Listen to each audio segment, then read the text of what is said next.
Magandang araw mga bata! Ako nga pala si Teacher Chari. At eto tayo ngayon sa ating bagong talakayin sa Filipino 3 Quarter 2, ang salitang magkatugma. Hello mga bata! Kamusta na kayo? Ngayon ay may panabago na naman tayong aralin. Handa na ba kayo? Kung kayo'y handa na, makinig ng mabuti sa inyong guro. Pero bago ang lahat, tayo ay magbabalik-aral muna. Ano ang naging leksyon natin kahapon? Tama! Ang naging leksyon natin kahapon ay patungkol sa tula. Ano nga ba ang tula? Tama! Ang tula ay isang anyo ng panitikan na naglalaman ng mga salita na nakaayos sa mga taludtod at satnong.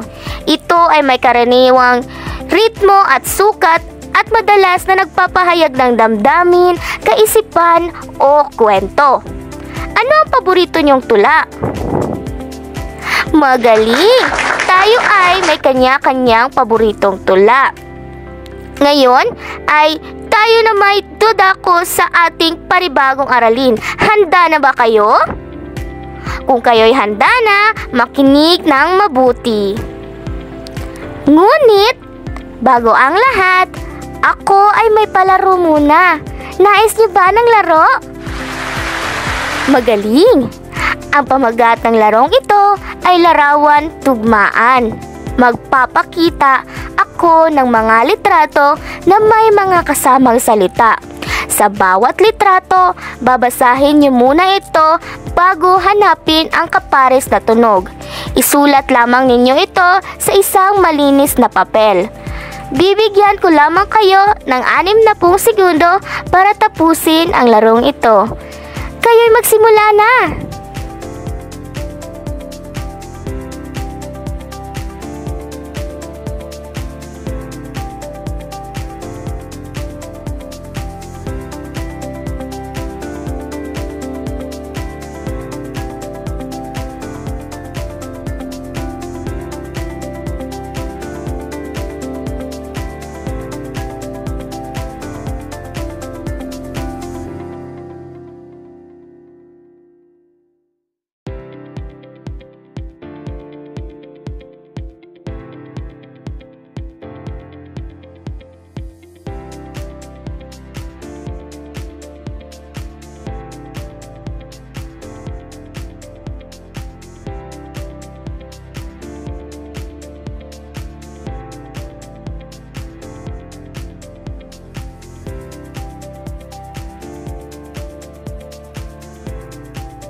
Ngayon, kayo ay tapos na at narito ang mga tamang sagot. Sa bawat larawan ay may mapapansin kayong mga check na may iba't ibang kulay. Kung makikita ninyo, may dalawa-dalawa itong kulay. At ang ibig sabihin lamang nito, ito ay ang kanyang kapares na tunog. Inyo munang i-check kung ang inyong mga sagot ay tama. Napakahusay! Ngayon, batay sa inyong ginawa, nasiyahan ba kayo? Magaling! Ano-ano ang napansin ninyo sa binigay kong palaro kanina na ating ginawa? Tama! Mapapansin ninyo, may mga litrato at may mga salitang magkatugma. Ano sa tingin ninyo ang magiging leksyon natin sa araw na ito? Magaling! Ang leksyon natin sa araw na ito ay salitang magkatugma. Atin munang alamin ang layunin sa leksyong ito. Sa loob ng 60 minuto, inaasahan ang mga mag-aaral na nakikilala ang mga salitang magkatugma mula sa litrato sa pamamagitan ng larawan tugmaan. Napapahalagahan ang paggamit ng mga salitang magkatugma sa pagpapahayag ng damdamin sa malikhaing paraan sa pamamagitan ng damdaming tugmaan at nakakasulat ng mga salitang magkatugma sa tula o parilalang bilasa sa pamamagitan ng tugmang salita, hanapin at tukuyin. Ngayon kayo ay handa na, tayo'y magsimula at makinig. Ang salitang magkakatugma ay tumutukoy sa mga salitang magkapareho ang tunog sa huling pantig ng mga salita.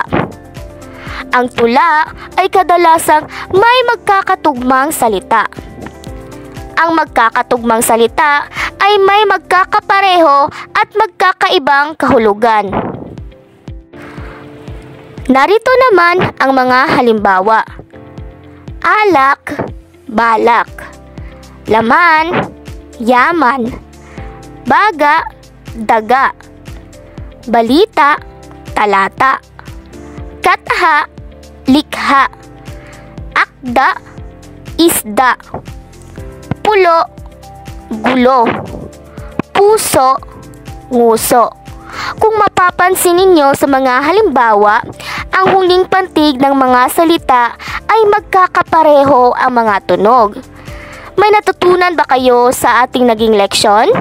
Upang sukatin kung kayo ay may natutunan, kumuha muna kayo ng isang malinis na papel at lapis. May mga papel at lapis na ba kayo, mga bata? Magaling! At narito ang inyong gagawin. Piliin sa loob ng kahon ang magkatugma na salita na nasa ibaba. Isulat ang tamang sagot sa inyong sagotang papel. Halimbawa, pandemya, akademya. Nagkakaintindihan ba tayo, mga bata? Ngayon ay bibigyan ko lamang kayo ng 3 minuto para gawin ang pagtataya.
Dito natin malalaman kung kayo nga ba ay may natutunan sa ating naging leksyon. Ating iwasto ang inyong mga sagot. Ang unang salita ay pamilya. Ano ang salitang magkatugma sa pamilya? Tama! Ito ay ang masaya. Pangalawa, ube. Magaling! Ito ay ang kabibe. Pangatlo, tatay. Mahusay. Ito ay ang salitang nanay. Pang-apat, puso. Napakagaling!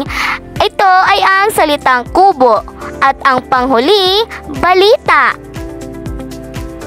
Ang husay-husay. Ito ay ang salitang talata. Ngayon, kayo ay may natutunan na sa ating naging leksyon. Bibigyan ko kayo ng takdang aralin. Panuto.